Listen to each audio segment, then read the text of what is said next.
taking multiple readings to make a measurement.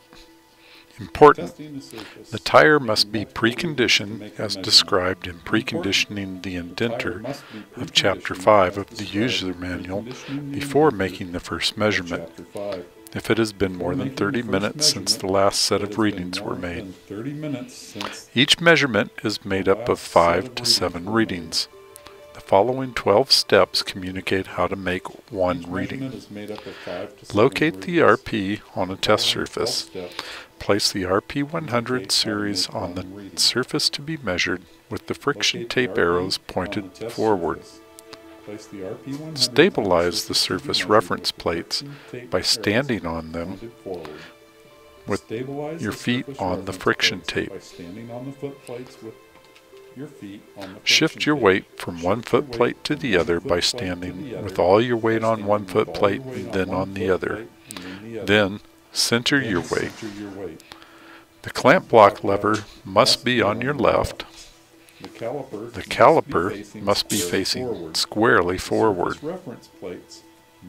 The surface reference plates must be positioned so that the device does not rock back and forth when standing on the reference plates.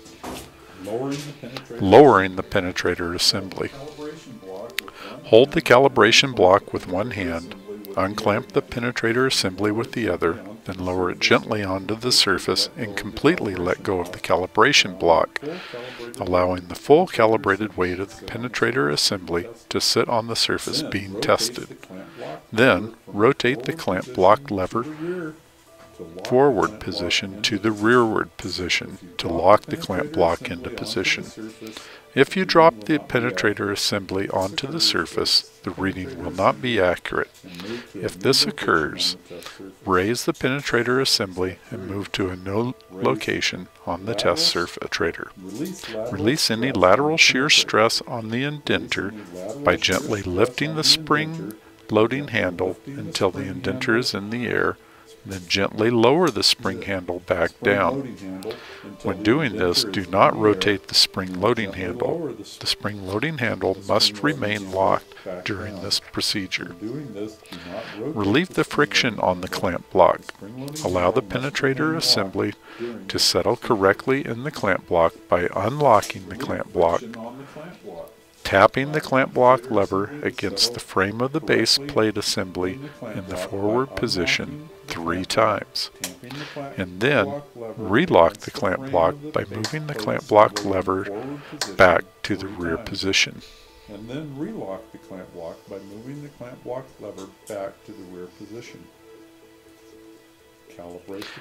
Calibrate the caliper. Turn on, if not already on, and zero the caliper display by pressing the on zero button.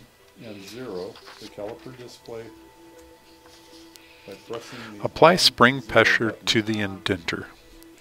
To unload the spring, lift the spring housing loading handle using both hands, rotate it clockwise, and then slowly and gently set the indenter assembly onto the test surface. To ensure proper loading rate, lower the spring loading handle over a 3-second time period. It is suggested to count 1 1000, 2 1000, 3 1000 to learn to lower the spring loading handle slowly. If the spring loading handle slips out of your hands and abruptly pushes the indenter into the surface, the reading will be in error. If this occurs, reload the spring and move to a new location. Number 7. Record the firmness reading.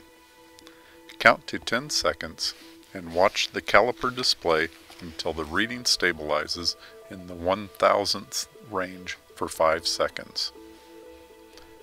It is suggested to start recounting every time you see the 1,000th reading change. After the firmness reading stabilizes for 5 seconds, record the reading to the nearest 5/10,000ths of an inch.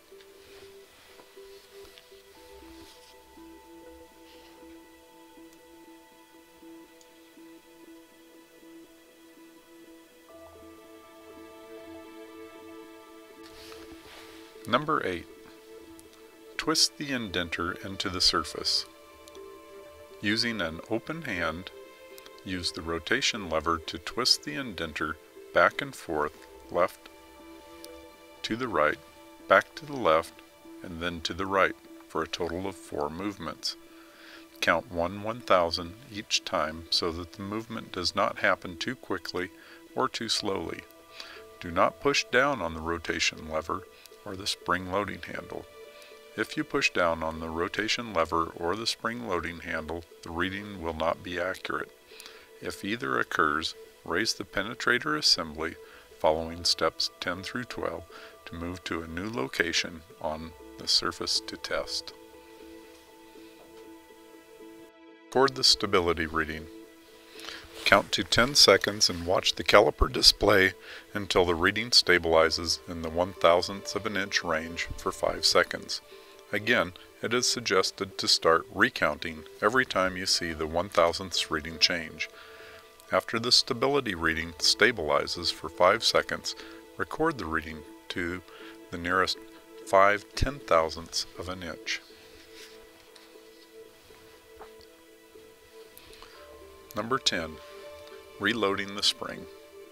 Pull the spring loading handle up using both hands. Rotate it counterclockwise as far as it will rotate, then lower the handle back into the lowered position. Number 11. Raise the penetrator assembly. Unclamp the clamp block by moving the clamp block lever from the rear position to the forward position. Lift the penetrator assembly and raise the indenter off the surface, and then relock the clamp block by moving the clamp block lever from the forward to the rearward position. Number 12. Move to a new test location. Unload the surface reference plates by stepping off of the plates. Select and move to a new location on the test surface to make the next reading.